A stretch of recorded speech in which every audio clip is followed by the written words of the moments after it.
Je vais vous expliquer de A à Z les différents outils et l'ergonomie que j'utilise pour booster ma productivité à 200%. J'ai le dernier MacBook Pro en grande taille avec la puissance maximale. Ça fait vraiment un moment qu'il travaille sur cet arbre généalogique, donc je vais vous le montrer. Je l'ai sorti juste ici et voici la magnifique courbe que ça donne. Et juste au-dessus ici de ce setup, j'ai mon armoirie de famille. Hello, hello! Allez-y les amis, je vous en prie. Vous connaissez déjà cette partie du château, pas de mystère. Simplement, je voulais vous faire une vidéo sur mon setup de productivité 2024 puisque ça y est, c'est la nouvelle année. D'ailleurs, plein de bonnes choses pour vous, plein de bons projets. Moi, de mon côté, avec ma compagne, on a déménagé ici au château il y a quelques semaines, quelques mois maintenant déjà. Tout simplement pour avoir une présence sur place. Ici, on est dans un endroit qui est un petit peu reculé, donc on peut facilement avoir des gens qui viennent squatter dans le coin, qui viennent traîner, qui viennent voir des curieux, comme on appelle. Et aussi pour pouvoir coordonner un petit peu mieux les travaux qui sont juste à côté dans les deux autres parties du château. Ici, pas grand chose de plus, mais c'est là où du coup on a installé nos bureaux, où j'ai installé notamment mon bureau et je vais vous expliquer de A à Z les différents outils et l'ergonomie que j'utilise, on va dire, pour booster ma productivité à 200%. Donc évidemment, on est dans une maison qui vit, donc, comme vous le savez, moi j'ai une petite fille de quelques mois, donc on peut pas avoir un niveau de rangement qui soit la même que dans un bureau. Mais ce qui est important, surtout au niveau du cerveau, en fait c'est neurologique tout ça, c'est d'avoir des ancrages spatiaux qui soient bien définis. Par exemple, de regarder la télé dans votre lit, c'est pas une bonne chose du tout pour votre cerveau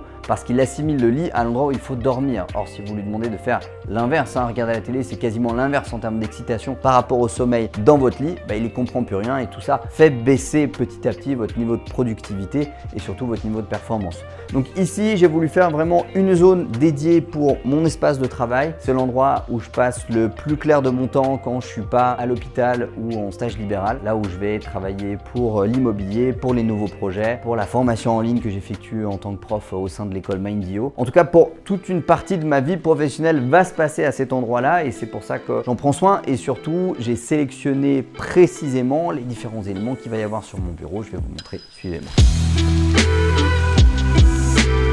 Donc déjà, au niveau du décor, ce qui est plutôt très sympa, c'est qu'ici, j'ai mis des panneaux muraux avec des sortes de tasseaux comme ça en chêne foncé. Alors moi, j'ai les yeux très clairs et un truc que je déteste, c'est la lumière directe. Avoir une ampoule ou quelque chose comme ça. Donc c'est pour ça d'ailleurs que j'ai différents éléments, je vais vous montrer juste après, qui permettent de ne pas avoir de lumière directe, notamment cette lampe. Et les panneaux muraux derrière qui sont plutôt foncés vont apporter une thématique assez sombre. Moi, je pourrais même travailler dans le noir, j'aime même d'ailleurs bien ça et ça me permet d'être un maximum focus pour limiter tout simplement la distraction lumineuse qu'il peut y avoir dans mon environnement de travail. Au niveau déjà de la bureautique, donc pour le clavier, j'utilise un clavier RK Royal Kluge à touche mécanique qui est plutôt très sympa avec un rétro-éclairage qui peut être fait. On peut sélectionner plein de choses sur ce clavier. Moi, je vous avoue que j'utilise vraiment pour taper et l'aspect mécanique me plaît beaucoup. Mais voilà, on peut régler des paramètres, on peut choisir ce qui se règle avec la monnaie, on peut choisir le rétro-éclairage des touches en fonction de tel type de touche qu'on va toucher, tout ça. Moi, je vous avoue que je m'en sers pas. L'idée, c'est de gagner du temps, de taper plus vite, de manière plus efficace. Pour ce qui est de la souris, j'utilise une souris Logitech Lift en position verticale. Donc ce qui fait que la main, au lieu d'être à plat comme sur une souris classique, ici elle va être en position verticale avec le pouce vers le haut, qu'on appelle une souris ergonomique,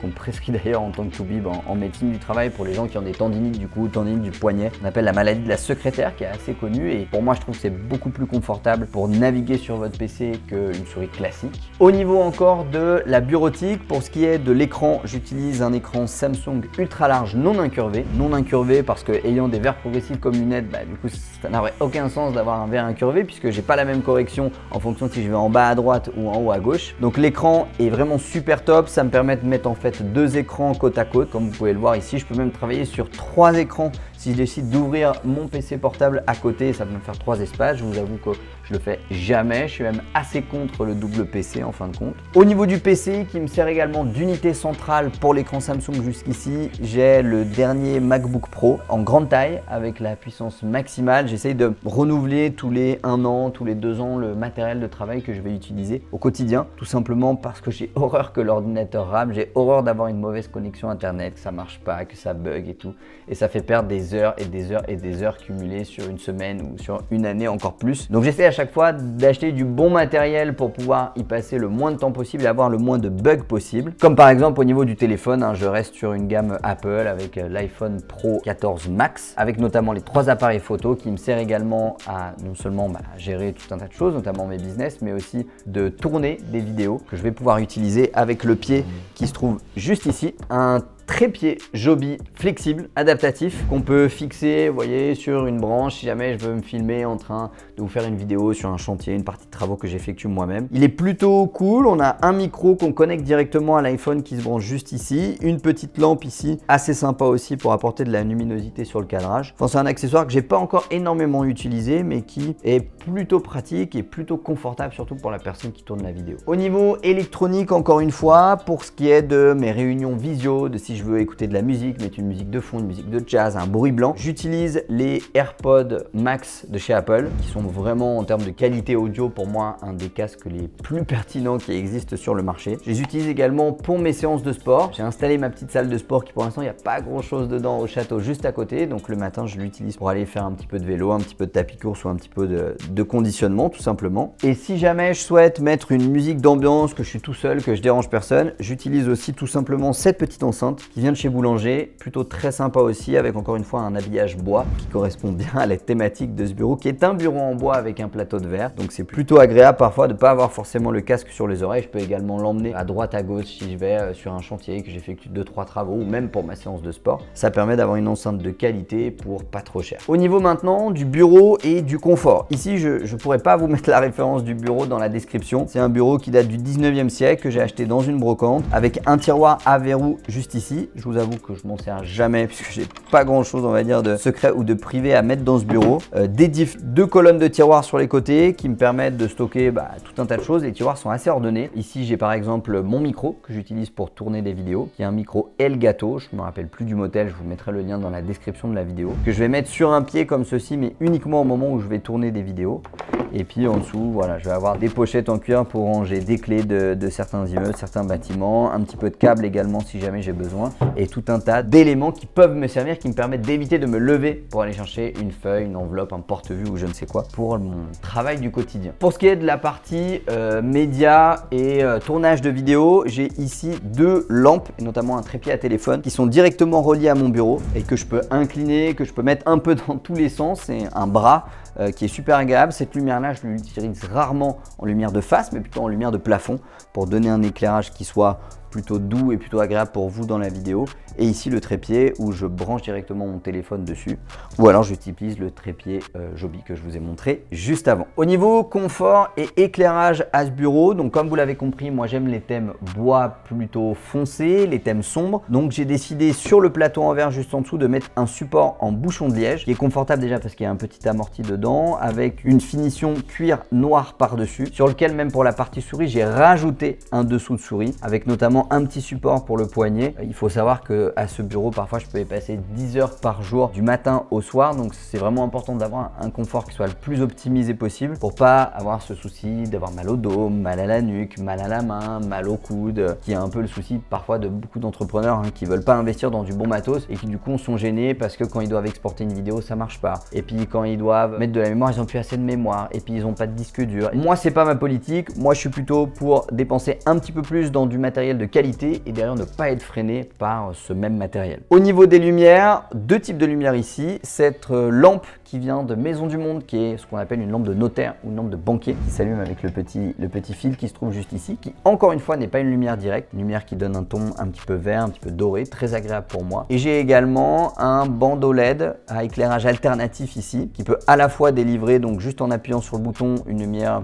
plutôt froide, plutôt blanche, que moi j'utilise pas, mais aussi une lumière plutôt chaude, qui va être une lumière plutôt jaune, qui va rappeler encore une fois la lumière jaune que va produire cette lampe et qui est pour moi vraiment plus agréable, notamment pour pas trop fatiguer au niveau des yeux, mais aussi pour limiter l'excitation de rétine que va provoquer un écran. Parfois je peux travailler sur cet écran jusqu'à tard le soir, Et l'objectif, c'est pas que ça vienne diminuer ma qualité de sommeil. Pour ce qui est de l'hydratation maintenant, j'ai ici une petite gourde qui nous vient de AliExpress, qui est une gourde avec ici les embouts qui ont du goût. Vous savez, c'est une feinte en fait pour le cerveau, les cellules sensitives qui vous permettent de sentir qu'il y a du goût dans quelque chose que vous buvez. Elles sont dans le nez et ce qui fait que si vous sentez ce truc là en même temps qu'il est un goût à l'orange, vous allez avoir l'impression de boire de l'eau aromatisée à l'orange. Moi qui aime pas trop l'eau, c'est une super formule qui permet de boire un petit peu plus. Donc ça c'est vraiment cool. Au niveau ici de l'écran de mon ordinateur, donc j'ai un support en bois qui est une petite folie que je me suis fait il y a quelques temps. Le support coûte quasi 80 € en bois massif mais qui est plutôt cool, qui permet de maintenir mon écran d'ordinateur à la verticale et qui est directement relié via un deck qui est juste ici et qui permet de projeter l'écran de mon ordinateur directement sur l'écran qui est déporté, qui est l'écran Samsung ultra large juste ici. Et ça permet de pouvoir fermer le capot de l'ordinateur et de travailler uniquement sur ce grand PC. Ça donne un aspect un peu plus rangé, un peu moins bordel et ça me va bien. Au niveau décoration, encore une fois, on a ici des dessous de verre pour poser ma petite tasse à café le matin. On a là une petite statue de Napoléon qui m'a été offerte par un de mes amis pour lequel j'ai énormément d'estime et d'admiration, qui est d'origine corse, qui est d'ailleurs chirurgien orthopédique et qui m'a offert ce petit Napoléon. La dernière fois que je suis allé manger chez lui, je lui ai dit que j'avais lu un livre sur Napoléon. Depuis, j'en ai lu pas mal des livres sur Napoléon. J'en ai un qui est là juste derrière. C'est un personnage qui est plein de personnalités, de traits de caractère que j'admire beaucoup. J'admire énormément son parcours et l'histoire de France me plaît beaucoup au sens large. Donc voilà, c'est un petit ancrage motivationnel que j'aime avoir sur mon bureau. Et ici, j'ai une reproduction du casque des Spartiates. Donc pour ceux qui connaissent, qui ont vu le film 300, ils avaient des casques en bronze comme ceci, avec un protège-nuque et également une queue de cheval derrière. Donc c'est vraiment la réplique d'un casque traditionnel que j'ai acheté en Écosse et qui peut également s'acheter sur internet. Je vous mettrai le lien juste en dessous de la vidéo. Il se met sur un pied en bois et qui me permet encore une fois d'avoir cet ancrage en termes de motivation, de détermination et de rage à avoir dans mon travail de tous les jours qui n'est pas toujours facile. Il y a des difficultés, il y a des moments où on est moins motivé que d'autres et ces deux ancrages là vraiment me rappellent que pour être un grand homme et faire des grandes choses, il faut faire également des grands sacrifices et surtout avoir une grande constance et une grande discipline dans son travail. Au niveau un petit peu plus archaïque, on va dire, moi j'aime le papier. Donc j'ai ici un carnet de brouillon. J'utilise bien évidemment des carnets de brouillon aussi sur mon ordinateur, mais quand je réfléchis, que je travaille sur un projet, que j'ai besoin de gribouiller des choses sur l'ordinateur, j'ai tout simplement ici un carnet de brouillon en cuir que j'ai acheté dans le magasin Nature et Découverte, qui est plutôt sympa, où je vais écrire tout un tas de trucs. C'est pas forcément un carnet secret, pas du tout, mais c'est vraiment un carnet de notes que j'ai toujours avec moi dans mon sac à dos d'ailleurs quand je vais en poste à l'hôpital ou n'importe où et qui me permet de mémoriser les choses, en tout cas de les noter plus facilement. Des choses que je vais noter grâce ici à un cadeau que j'ai eu pour Noël, une très belle boîte à stylos qui est pas très remplie pour l'instant. Autant j'aime pas forcément les montres de luxe, autant j'aime bien les jolis stylos. Donc ici j'en ai deux. Là j'ai un modèle plutôt Montblanc qui se dévisse et ici qui est à encre, qui est plutôt très sympa. Ici j'en ai un deuxième qui est un stylo de la marque Dupont, de la maison Dupont, très sympa également, qui est un stylo ici qui se déclipse et également à billes. Et j'ai encore un autre stylo Montblanc à billes également dans mon sac que j'utilise quand je vais en stage un petit peu n'importe où. Ici dans ce tiroir, j'ai également un mètre laser, toujours utile pour les chantiers à droite à gauche si jamais j'ai besoin d'effectuer des mesures ou quoi que ce soit. Et encore une fois, dans cette dimension un petit peu vieille France des choses, j'aime travailler sur des dossiers. Donc j'ai des dossiers pour tout. Ici j'ai un dossier dont je vais vous parler juste après d'ailleurs. Ici j'ai un dossier sur des documents à signer ou à payer que ma compagne qui travaille dans l'entreprise va me préparer. Ça peut être des baux à signer, ça peut être des chèques à faire pour des artisans. J'ai un dossier pour les documents que j'utilise en cours et également de la prise de notes sur mon poste en pédiatrie, le stage dans lequel je suis en ce moment. La même chose pour de l'administratif à traiter. D'ailleurs, vous voyez que j'en ai en retard. Et la même chose également, par exemple, pour mes coachings immobiliers que j'effectue directement en ligne avec des particuliers ou des professionnels pour les accompagner et leur tenir un petit peu la main dans le cadre de l'achat de leur premier bien immobilier. Et alors, pour conclure un petit peu ce setup, je vous parle pas de la chaise parce que c'est l'élément sur lequel j'ai pas énormément bossé jusqu'à maintenant. On est sur une chaise en cuir assez basique en fin de compte que j'ai récupéré ici dans le château puisqu'on a acheté un lot de meubles avec le château et qui est plutôt très confortable. Moi, j'aime pas avoir une chaise qui soit trop garnie et trop grosse dans laquelle je me sens comme dans un canapé. Ici, je suis pas dans un canapé, je suis dans un espace de travail et j'aime être efficace et actif, d'où l'intérêt de pas avoir une grosse chaise de bureau dans laquelle on pourrait s'endormir. Et juste au-dessus ici de ce setup, j'ai mon armoirie de famille qui a été reconstituée sur un cadre en bois. C'est un cadeau que j'ai eu à Noël de ma belle-maman. Elle m'avait déjà aidé à créer l'armoirie de famille, celle qu'on a sur les dossiers ici et que j'ai mis juste au-dessus et qui est très porteur de sens pour moi avec tout un tas de valeurs qu'elle va transmettre et qui est vraiment ma trajectoire, mon objectif. C'est un peu comme un vision board en fin de compte que j'aurais pu mettre ici juste en dessus de mon ordinateur. On va dire que ça conclut bien ce setup qui est plutôt très cool pour un setup temporaire. Maintenant, dossier dont je voulais vous parler justement, je me l'étais sortir, c'est l'étude généalogique de toute la famille Moirou que j'ai eu juste avant Noël. Donc un vrai travail qui a été fait depuis 1 an maintenant avec un monsieur qui est fan de généalogie, qui était une connaissance que j'avais et ça fait vraiment un moment qu'il travaille sur cet arbre généalogique. Donc je vais vous le montrer, je l'ai sorti juste ici. Il a réussi à remonter dans la lignée ascendante. Donc quand on fait de la généalogie, on peut faire 2 choses. On peut soit étudier des descendants à partir d'une personne. Par exemple, pour reprendre le cas dont on discutait tout à l'heure, on peut étudier la descendance de Napoléon. Donc on part de Napoléon et on descend petit à petit. Moi, pour le coup, on a étudié mes ascendants, donc les gens qui étaient là avant moi dans la famille Moirou, donc le même nom de famille que moi. Et voici la magnifique courbe que ça donne. Donc on a réussi à partir d'aujourd'hui, en 2024, et on est remonté jusqu'en 1655 avec près d'une dizaine de générations différentes. Donc c'est vraiment un énorme travail gargantuesque qui a été fait. Ça faisait longtemps que j'avais envie de le faire. Et ici, le travail a été fait vraiment sur une structure généalogie. J'ai pas envoyé mon cheveu dans un tube à essai qui a été analysé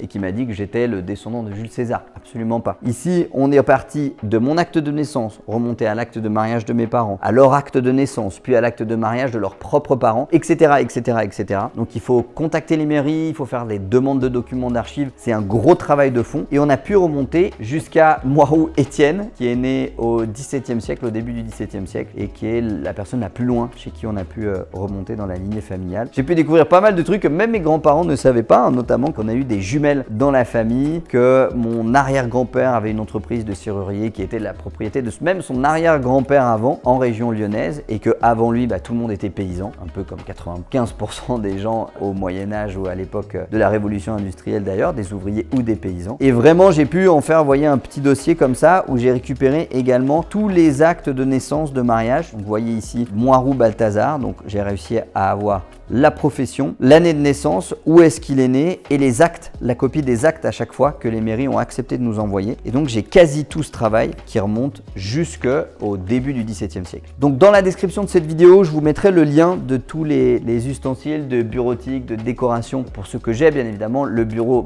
je pourrais pas le vous mettre puisque je l'ai acheté sur une brocante, donc je pourrais pas le trouver sur internet. Pour ce qui est de la généalogie, malheureusement, la personne qui me l'a fait n'est pas demandeuse d'en faire plus, de prendre des commandes, etc. C'est vraiment quelqu'un qui fait ça en loisir. Mais vous avez tout un tas de sites sur internet que vous pourrez facilement trouver qui peuvent vous réaliser ce genre de travail. Donc encore une fois, j'espère que cette vidéo vous a plu. N'hésitez pas à me dire ce que vous pensez de ces vidéos axées productivité, sur la manière dont je m'organise pour à la fois gérer mon business dans l'immobilier, ma société de formation avec Mindio, mes différents coachings immobiliers particuliers et mon internat de médecine générale qui est sur la fin certes, mais qui est quand même toujours présent. Donc je dois toujours faire entre 3 et 4 jours par semaine à l'hôpital. J'espère que cette vidéo vous a plu, je vous dis à bientôt, c'était Tim, ciao.